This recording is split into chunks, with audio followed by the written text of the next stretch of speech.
Welcome back to another episode of STL Real Estate Roundtable. I'm your host, Jaden Barr, CEO and team leader of Keller Williams Realty Chesterfield. And today I'm joined by a very special guest.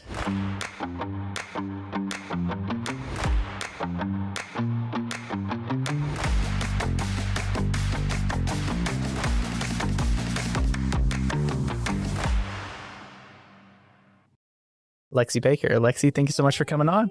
Thank you for having me. Yeah. Excited to be here. I am so excited. I start off pretty much every episode the same, which is what got you started in a career in real estate? So believe it or not, it was not like something that I thought to do. It was my dad. My dad called me. I think at that time I was working for like a Fortune 500 company that very well known. And he's like, I had already had my baby. So I was kind of like balancing my schedule, which wasn't working within, working for a 9-to-5 company. So he's like, have you ever thought about getting in real estate? And I'm like, no, not really. I didn't know anything about it. I didn't have anybody close to me, talking about it or anything like that. Yeah. So I decided to take the test. I took it a few times and I passed, and it's just been history since then. So that's awesome. That's awesome. Okay. So the push from your dad is what you got you interested in real estate. Mm-hmm. And how long ago was that? That was about 4.5 years ago. 4.5 years ago. So the day he called me, maybe that same week, I went online looking for like a real estate school. And, I decided to take the class locally, CBG, which is where I am today. And I just kind of took off with it. Like, I was nervous about it because I didn't, I had never had been in sales. So yeah. Yeah, well, and here you are. I am being featured on a podcast. How about it? So excited. Okay, so you get licensed, and then it was just smooth sailing from there, right? Every day since then. No. So once I got the license, I figured out that it was nothing like what I expected. You never needed to know how many feet are in an acre. Yes. You never needed to know 43,000. Was it 260? Something crazy like that. Something like that. So yeah, when I got started, I realized quickly that, I actually have to work. Like, it was nothing like I saw on TV. It was nothing like, HGTV, TV shows, Netflix. I actually had to start working. But the good thing about it, I got on Instagram. I was on Instagram one day, like a week after I got licensed, and there was this girl like, hey, I'm looking for, I'm in Texas now, looking for a referral partner. So I'm like, nervously, I wrote her, and she's like, hey, I see you just got your license. This may be great for you. It's an investor. So I took the client on. I took them out, saw a few properties, did not know what I was doing at all. Mm-hmm. So we ended up going under contract like literally the week or two after I got my license. So that's amazing. Okay. So immediate success. And then what has the journey been like since then? A lot of ups and downs, highs and lows.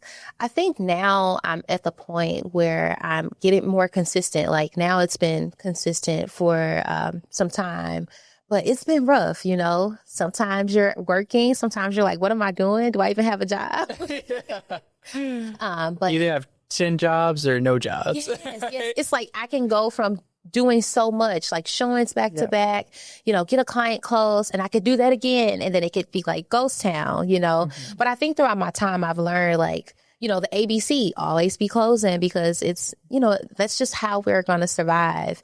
And once I figured that out, like every day now I'm just working. I'm always looking to have new conversations and new people. That's awesome. So you mentioned your mom. Yes. Right. So talk to me about, that's part of the reason why you got into real estate, right?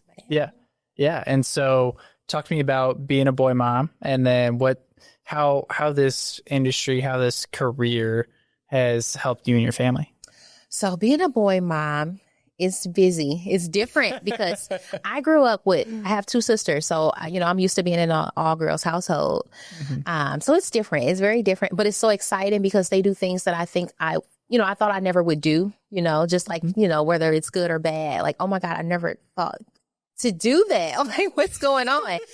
But day to day, it's crazy, but I do love it. I couldn't imagine not being a mom or, having these two little boys who push me every day too.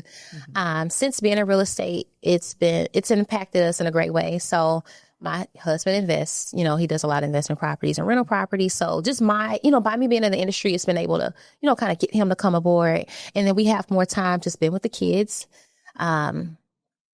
We're still working a lot, but it's not like I'm locked into this specific time frame. Like, Right. Like when we're, working a job or something like that. So yeah, but it's been great. That's awesome. So what do you think have been kind of the keys to your success over the years? Because you're still, we got licensed probably around the same time. I was September of 2020. Mm-hmm. And I think there's a stat out there that 80% of agents are out of the business within 18 months. Mm-hmm. And so we survived. Cheers to that. We survived, and in the midst of a lot of changes, a lot of, dynamic, tough markets. And so that's something to celebrate. And what do you think have been kind of the keys to your success thus far? I would say the main key has been just me consistently showing up, like even when I don't feel like it. Because sometimes, you may not always have that motivation, or, we just kind of go through things where we feel differently. Like, am I doing the right thing? And I think consistently showing up and reminding myself why I got into this. I love to help people. I like to problem solve.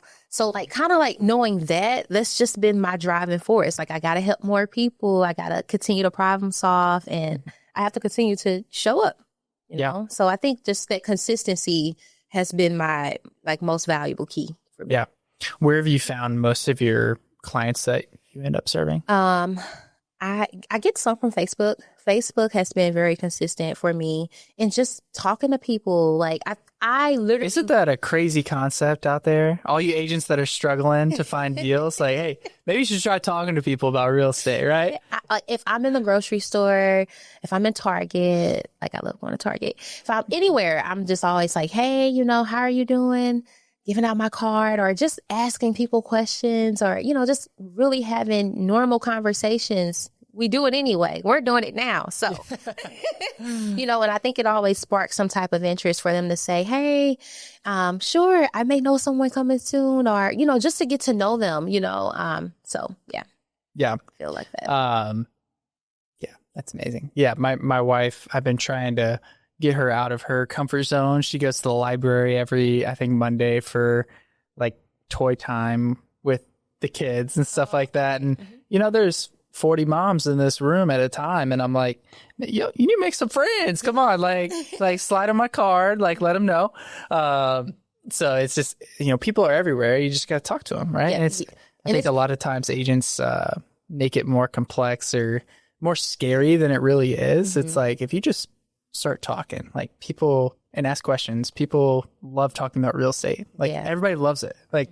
We're not in an industry that's taboo or weird to talk about. People have a Zillow search set up on their phone. People want to know what their home is worth, or what rates are like, and what the market's like. And so it's really pretty simple, right? It's just getting out, having a conversation, and especially I used to go to the library too. So I get it. It's, you don't know these people, but I think once you get over that fear, it's just natural. Hey, it could seem scary is all I agree with it. Mm-hmm. So. Yeah. But it could change the trajectory of your business. I always tell people you're one connection away from completely changing your business, right? One client who has 20 referrals to give you, that's a lot. A gold mine, yeah. Right? Everybody knows someone looking to buy a house. Yes, 100%. 100%. Okay, so where we're at today, let's kind of what's the vision for the next 12 months? What are some goals that you have for the next year, and what are you looking to grow in? That's a heavy question. So I would say I definitely want to grow, just client wise, building more connections. Mm-hmm. I want to keep continuing to build on that. I have personal goals with GCI. Yeah. Or whatnot. But I think when I nudge it down to the bottom, it's just for me to continue and to grow within my own community. I did my first community event for Halloween. We did a block party, and a lot of the neighbors, we were able to get to communicate and get to know each other. So I would say 12 months from now, I would want to be able to, like keep being involved in my community and learning more about the people around me and just being able to grow like that. Yeah. I love it. I love it. I think one thing that we notice just in our neighborhoods that we've lived in, right? We've got a couple of rentals and we've moved a few times, but the whole like neighborhood aspect we have noticed has kind of gone away. Like people just don't talk to their neighbors a whole lot anymore. Weird. And so we've tried to go out of our comfort zone and like, making friends with people and introducing ourselves and doing pop-bys and drop-off things. And that's really like gone a long way, right? So it's, people around you, there's people everywhere. There are. And it's like, for me, my neighbor is 92. So for Thanksgiving, we cooked this year. I brought her a plate. Awesome. She doesn't have any like close family. So, and you're right, like community is just depleting to nothing. So, and I think that's why it's important even as realtors, because we bring the community back together. Yeah. So, well, we're trying to at least. 100%. 100%. Okay. So, what are some areas of your business that you're looking to grow in? You mentioned growth. Like, what are some maybe challenges, whether that's, leverage or finding more time or being more efficient or finding your ideal client? Like what are some challenges that you're currently working through? Because everybody loves the good stuff, yes. Right? We love hearing the good, but what agents really want to know is, hey, what's she working on right now? I feel like for me, social media, like okay. I need to be consistent there because I've seen it bear fruit. So I feel like I struggle with posting consistently. I will post for a while and then I'll go back into my own little hiding like a ghost town. So that's something that I know that I need to kind of like work on for myself. I would say systems. I need to improve like on my follow-up a little bit. Sometimes, we get busy with what's in front of us. And I think I'm going to implement for next year, like, where I'm consistently, following up, whether if it's a quarterly basis or whatnot. So I think those are going to be like my two big things that I work on for 2026 because I lack in those areas and I know that. Mm-hmm. So, systems and social media. Yes. Okay. Got it. What, looking at the business that you've built over the years, what are you most proud of? How many families I've helped? Just because I get some people who didn't even think it was possible. I think that's been the biggest takeaway for me. Like when we have that closing moment and I just remember them saying like, I can't believe you helped me do this. Like do this. I cannot believe this was even possible. So that's my biggest like takeaway. Mm-hmm. That's awesome.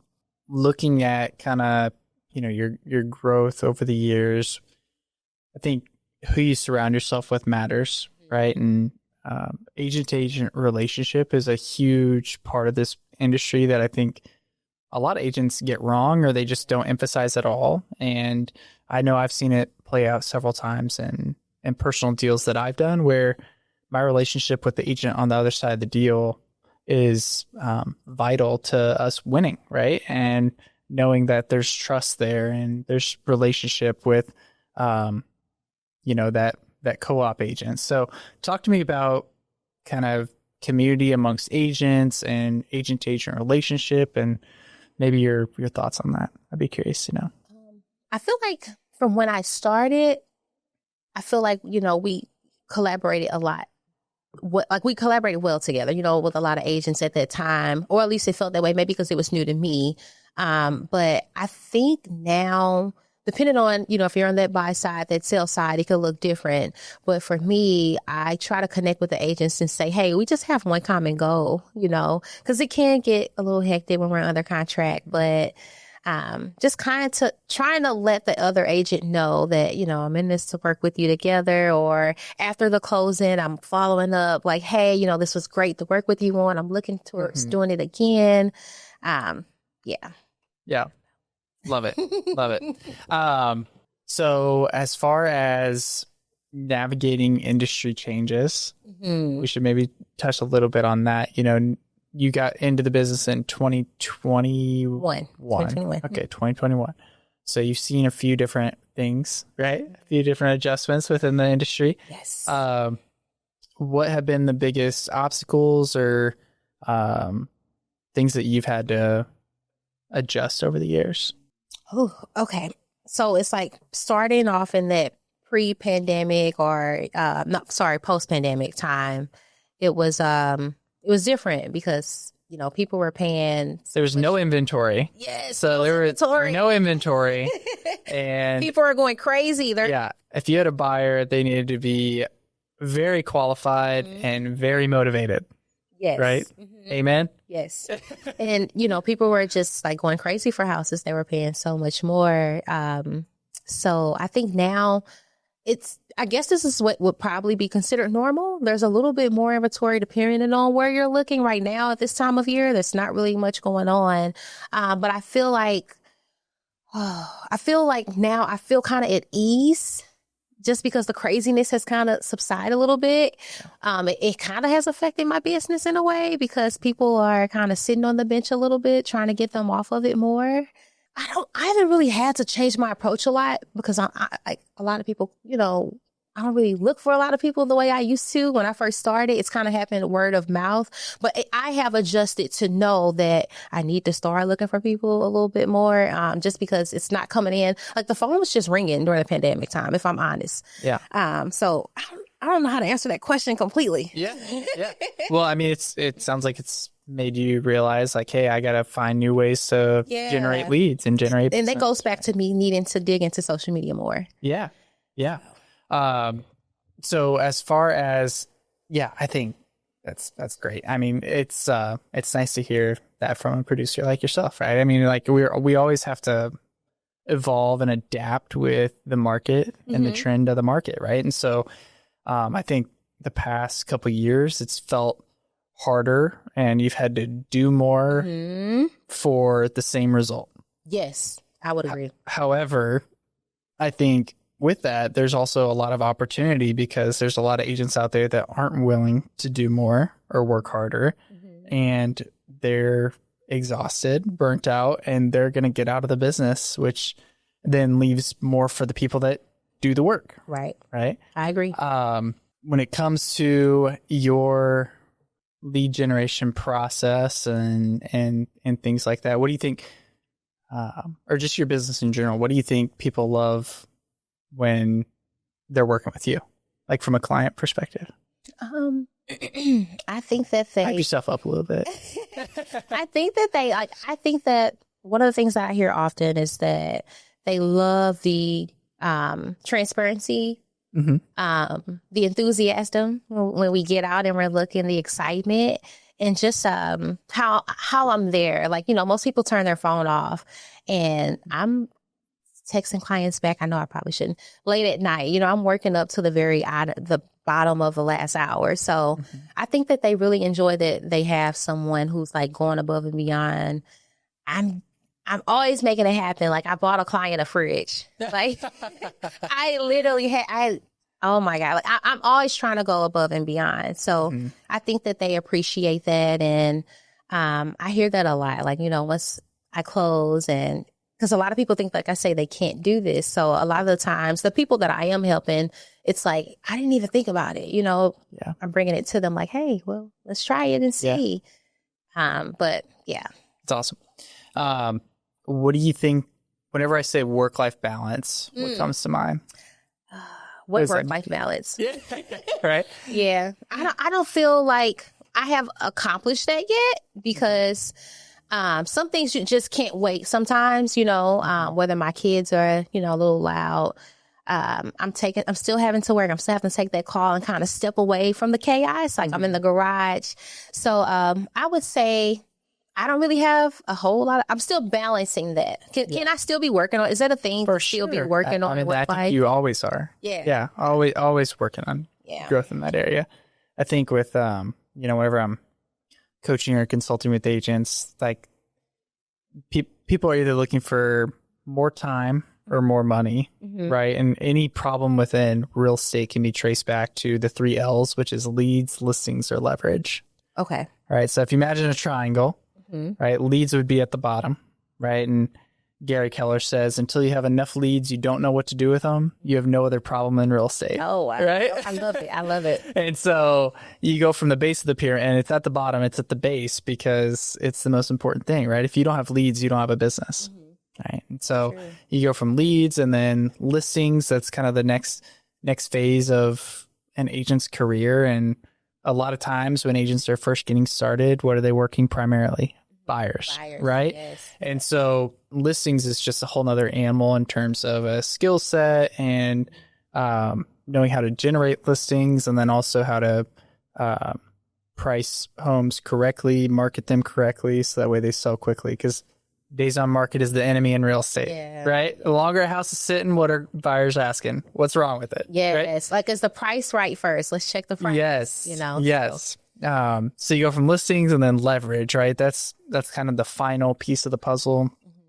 And the most successful agents, I think, are the ones that find ways to focus on their 20%, right? Right. The things that they know generate profit for the business, and then they delegate and they leverage everything else. Yes. Right. So, there's a lot of agents out there that sell a lot of real estate, but they are working like crazy. They aren't actually living a fulfilling life. They're just working, which we all love our work. Yes. But at the same time, we love our families. We love vacation. I love to golf. I'd like to golf a lot more than what I do right now. So I gotta figure out how to leverage more things in my life. But that's kind of the final piece of the puzzle. I think it's just a great picture of like any agent. If I'm talking with them, like we can figure out, okay, well, which part of that triangle are you working on right now, and what's most important with where you're at in your business, right? So, any one of those speak to you right now? I would say listings, because I like you said, starting off, I was heavy on the buyer side, and then now within the last year or two, the listings have been like, they have been, consistently coming in. I'm learning a lot as I'm doing this because, I didn't, by having just that experience with buyers, it didn't prepare me just for this because it's different. Yeah. Like you said, price. So, like pricing the home correctly, that's a big part of it. And, we have some people who don't agree. Some buyers are kind of stuck with their mind, but getting them to see the overall picture, the data of it all, usually we're able to land correct on the price. Yeah. But comps are finicky. Yeah. Yeah. And you got to have a process for that too, right? Of, hey, if we aren't, I let them try it. If we aren't getting the showing activity or the offers that we're expecting, then here's our game plan, right? That way it's not a surprise whenever something does come up. And I think at the same time, it's, list price does not mean sale price. And I think you have to distinguish that whenever you're talking with the seller, because we all have to set our ego aside. We all have an idea of what we think the home is worth, but the home is worth what a buyer's willing to pay. Right. I always let them try it. Like, if someone's a little higher than where I am, hey, we can try this for, a period of time, but this doesn't work. We have to come back to what the plan is. The original goal, which is to sell the house. We have to, do what it takes. So, yeah. I love it. Anything else you want to dive into here? What do you feel like you want to focus on in 2026? So, yeah. So I think, I'm in a unique position. I'm in a leadership role within Keller Williams, but then I also am a husband. I'm a father. I'm a friend. I have my sales business as well. And so, I've got a lot of things, and I don't want to lose sight of what's most important, right? Which is my family and my marriage, right? And so I think constantly reminding myself of what's most important in my life, and that's my faith and my family, and then the business, right? And so in work and things like that. So making sure that I've got my priorities in order, which I think I do. It's just, that's something that I think you can lose sight of really quickly if you aren't really intentional with it. So making sure that my wife and I have date nights on the calendar, that that we've got time together, and then that, I'm home when I say I'm going to be home, and things like that. But as far as the leadership side, I think there's so many areas that I can grow in, from, holding myself accountable first, holding our team accountable. And I'm a people pleaser by nature. And so I don't like uncomfortable conversation, but that's definitely something that I've seen myself grow in over the past few years and would like to continue to grow in, of just being okay with being uncomfortable and having difficult conversations at times. I love that. So do you feel like for me, I know sometimes, it doesn't happen often, but sometimes there are things that have to take a back seat at the wrong time. Like, whether if it's like your family or whether if it's like, other things, how do you like prioritize within that? Yeah, I think it comes back to communication. Really? I don't think you can ever over communicate. Yeah. And so I think just speaking from experience, times where I have felt tension or things are out of balance or out of whack, I think it's because I didn't communicate properly. And so if I tell my wife, hey, I'm going to be out showing properties from this time to this time, then it's okay because we had that conversation. But then if I spring something on her and she's like, well, I had a day at the park planned for Saturday. And it's like, I think just communication, over communicate, and there's usually a solution in there somewhere. I love that. Yeah. Because it's important, even communication is everything, especially what we do. So yeah, absolutely. Absolutely. In terms of just the importance of growth, like what do you think is most important for the next level of your success? I don't know. Everything to me comes back to consistency. You know what I mean? I feel like in order for me to grow from where I am now, I would need to continue to have conversations. Like, I need to do the work. I just need to do the work. You know what I mean? It's easy to fall back sometimes and feel like, okay, it's easy to get comfortable once you've had a big quarter or something like that. So for me, it's all going to come down to consistency and continuing to show up and do the work. Like, showing up is 90% of it, right? 90% of it. So for me, it's like, that's just what it is. Yeah. I think we live in an industry that it's kind of a blessing and a curse, because if you like where you're at, that can drastically change in 90 days. Right? We've been there, right? You're closing 6 deals in a month, and then 3 months out, you're like, where did all my business go? Yeah. It's like, well, you weren't lead generating whenever you were working all that business, right? But then on the flip side, if you don't like where you're at, you can drastically change it in 90 days as well. So it's kind of an industry where, yes, it does start to snowball. Yes, you are going to get referrals and repeat clients. If you care about your clients and do a good job the first time around, you should have a client for life. And it speaks to that. There was a time like throughout my career where I was like, things had slowed down, and I was like, oh God, I'm going to have to get a job because, when I look back, I was not doing the lead gen.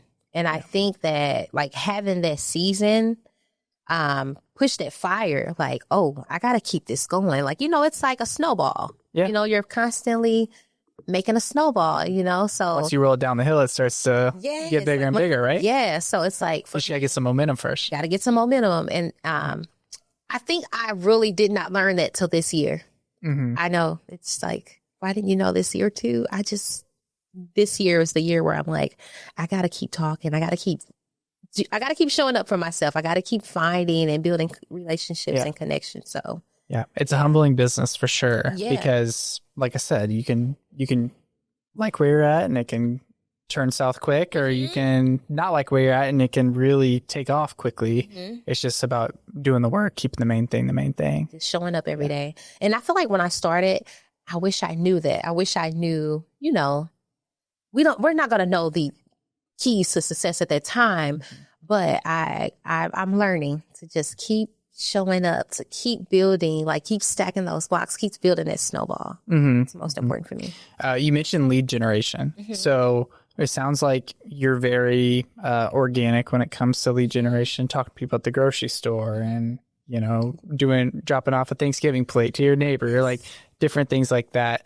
I think that's an interesting piece to this game of real estate too, is like, every agent's different. Every agent has a different skill set and uniqueness. And things that they enjoy doing and things that they really don't want to do. Right. And so I think part of my job as a leader is to figure out what strengths they have and then what fits them for how they're going to grow. Right. And reality is like a lot of agents hate cold calling and hate door knocking, or maybe they love calling for sale by owners and expired listings. And it's like, there's so many different ways to generate business, and you just have to figure out what works for you. Yeah. For me, I just rather talk to a stranger. I just rather, because it's like, I don't mind the making calls, but it's just not my thing. Like, I've tried it, cold calling. I just rather go somewhere, maybe shoot a text message over. I don't really want to, do the cold calls. Yeah. I mean, reality is like every person with a pulse is a lead. Yes. So it's like every person out Any there engagement is a lead, and you just have to be consistent with whatever you're doing. I don't care if it's going to the grocery store, or talk to people at the gym, or cold calling, or trying to generate referrals, door knocking. It's just you got to figure out what works and then do it consistently. That's it. That's consistency. That's the biggest. That's all. Everything. Like literally, that's like my whole. What do you call that? Like your vision board for next year? Consistency is your word of the year piece. Yes. Yeah. Because I got to keep trying. Yeah. Showing up. Love it. Love it. Well, this has been great. I want to wrap it up with one final question, which is, what's the most impactful book or podcast that you've read? I would like a suggestion from you. A suggestion from me? Okay. Mm-hmm. Okay. So my number one book recommendation, I always recommend The Ruthless Elimination of Hurry. Okay. It's more of like a spiritual book, faith-based book, but it's been really impactful in my world and just helpful for me in a lot of ways. But that one, The One Thing, is a phenomenal book. And then The Road Less Stupid. Wow. The Road Less Stupid is a great leadership management book. It's broken down really short chapters, kind of like a lesson. And then it has like thinking questions. Mm-hmm. And so it'll give you this list of questions, and it's kind of meant to be like more of like a meditative journaling type of book to go through. And, being on the leadership side of things and just, running a business and thinking like a business owner, I think it's a great book. I'll check it out. Yeah. I have a few to check out now. There you go. Awesome. Awesome. Well, Lexy, thank you so much for taking the time. I really appreciate you coming on the podcast. Thank you. I'm so excited. I was nervous, but thank you. You crushed it. You pushed me to a new limit. There we go. There we go. All right. Awesome. Thank you guys for tuning in, and we'll catch you on the next episode.